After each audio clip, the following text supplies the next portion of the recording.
It's an impromptu performance by the City of Bath, England men's chorus. They traveled across the pond for this very moment to visit and sing in the world-famous Ryman Auditorium.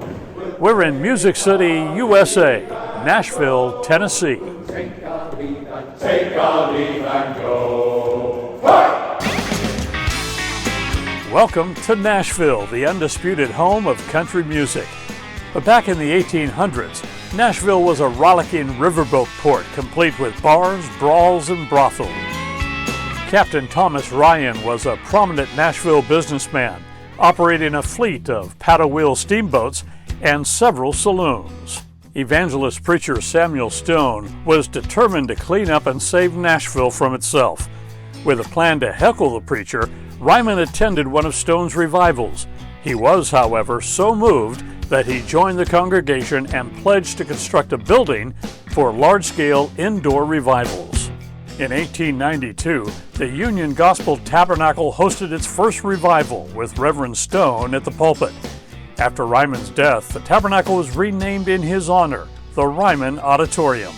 Worship services continued, but the Ryman also became a cultural center, hosting speeches, concerts, and other attractions. World-renowned figures including Enrico Caruso, Charlie Chaplin, W.C. Fields, Will Rogers, and John Philip Sousa performed on the Ryman stage. The Ryman's very first sold-out event was a 1913 lecture by Helen Keller and Anne Sullivan Macy. Howdy, old friends and neighbors. Worldwide recognition began to grow in 1943 when a rowdy little music program came knocking. The Grand Ole Opry. I'm just so proud to be here. I'm just so proud I could come back. Headlined by Queen of Country Comedy Minnie Pearl and singer-fiddle player Roy Acuff, the Opry, with its family of regulars and weekly guest stars, was broadcast over 50,000-watt Clear Channel WSM radio and could be heard in more than 30 states. I remember listening on my old vacuum tube radio in southwest Wyoming. Say, hey, good looking, what you got cooking? How's about cooking, something up with me? For decades to follow, WSM network radio and television brought country music and the Ryman Auditorium to audiences around the world.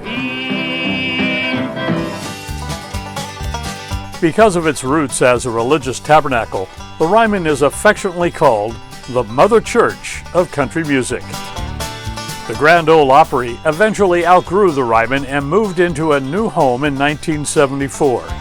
But the Ryman lives on as a historical landmark and a sought-after venue by artists of all musical genres. On this visit, sound and light engineers were setting up for an evening concert.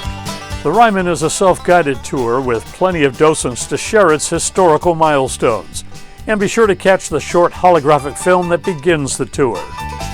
Come soak up the history of this venerable hall the next time you're in Nashville, Tennessee.